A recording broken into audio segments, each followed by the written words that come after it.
Imagine walking into a restaurant expecting nothing more than a quiet evening, only to be publicly humiliated for what you believe in. What would you do? This is exactly what happened to Barron Trump, the youngest son of one of the most polarizing figures in modern history. But how he responded, calmly, powerfully, and with a heart full of compassion, has left people speechless. This story is not about politics. It's about human dignity, resilience, and the power of kindness. Stay with us as we unfold the incredible journey of Barron Trump's transformation after that fateful evening. Before we dive in, don't forget to hit that subscribe button and join us for more inspiring stories that touch the heart and soul. It was a crisp, wintry evening in New York City, and the bustling streets were alive with the hum of activity. The towering skyscrapers glistened against the twilight sky, their windows glowing like beacons of warmth amid the cold. Christmas lights wrapped around every lamppost, casting a festive charm over the city. Sidewalk vendors sold steaming cups of hot cocoa and roasted chestnuts, their smoky aroma mingling with the icy breeze. Amidst this quintessential New York evening, a sleek black SUV pulled up outside an upscale restaurant on Madison Avenue. Out stepped a tall, composed young man, adjusting his signature red MAGA hat, a symbol that had sparked countless debates and emotions worldwide.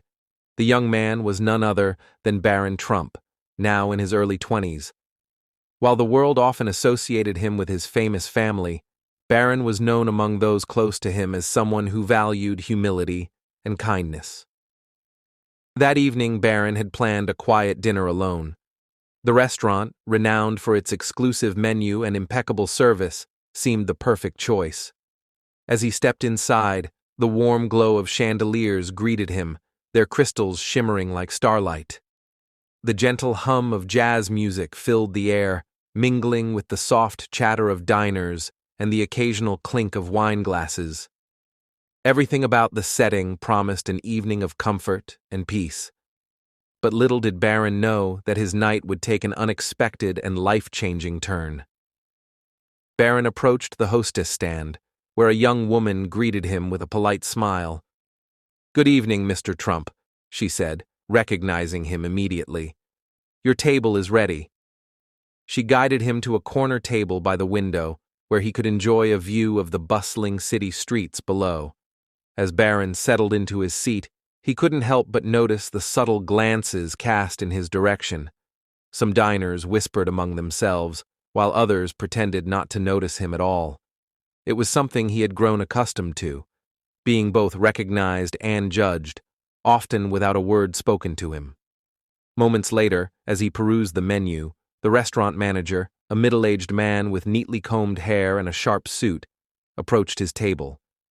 His expression was neutral, but there was a hint of tension in his eyes. "Good evening, sir," the manager began, his tone polite but firm. "I'm afraid we have a policy here that prohibits political attire. I must kindly ask you to remove your hat or, unfortunately, leave the premises." Barron looked up, surprised but composed. "I didn't realize my hat would be an issue," he replied calmly. "I'm just here for dinner." The manager's gaze hardened slightly. "We aim to provide a neutral environment for all our guests," he explained. "Your hat could make some patrons uncomfortable." The room grew quieter as nearby diners tuned into the conversation. Barron, sensing the growing tension, nodded slowly and stood up. "If that's your policy, I'll respect it," he said. "Thank you for letting me know." Without another word, he adjusted his hat and walked out of the restaurant, his steps measured and dignified. Behind him, whispers and murmurs filled the air as patrons discussed what they had just witnessed. The cold air hit Barron's face as he stepped back onto the bustling street. He took a deep breath, trying to process what had just happened. The humiliation was still fresh, but what lingered more was the principle behind the incident. To be judged not by one's actions or character, but by a piece of clothing. That was what stung the most. As he walked aimlessly through the city, Lost in thought, he noticed the dazzling holiday displays in the shop windows. Families gathered to admire the decorations, children laughed and played, and the world seemed to move on, unaware of the moment that had just shifted Barron's perspective. Unbeknownst to Barron, a bystander had captured the entire incident on their phone. The video, uploaded to social media within minutes, quickly went viral. The clip showed the young Trump leaving the restaurant with quiet dignity, and it ignited a firestorm of debate online. Some viewers were outraged, condemning the restaurant's actions as discriminatory and unfair. Others defended the manager's decision, citing the importance of maintaining a neutral environment. The hashtags #Barron Trump and #MAGA hat began trending, with millions of people sharing their opinions. But amidst the noise, Barron chose to remain silent. He didn't post on social media or issue any statements. Instead, he spent the following days reflecting on the incident, searching for a way to turn the negative experience into something meaningful. Sitting by the window of his Manhattan apartment one snowy evening, Barron sipped on a cup of coffee and stared out at the city lights. The incident replayed in his mind, but instead of anger, he felt a growing sense of resolve. He decided that he wouldn't let this experience define him, but he also wouldn't let it go unanswered. An idea began to take shape. What if he could create a space where everyone, regardless of their beliefs, background, or attire, could feel welcomed and respected? A place that celebrated diversity and inclusivity rather than dividing people?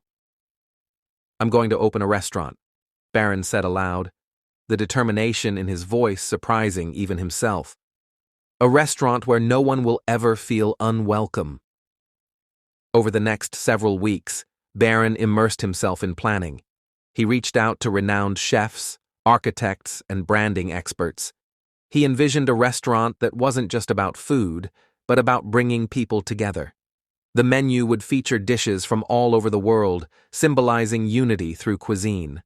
The walls would be adorned with artwork and quotes celebrating harmony and diversity.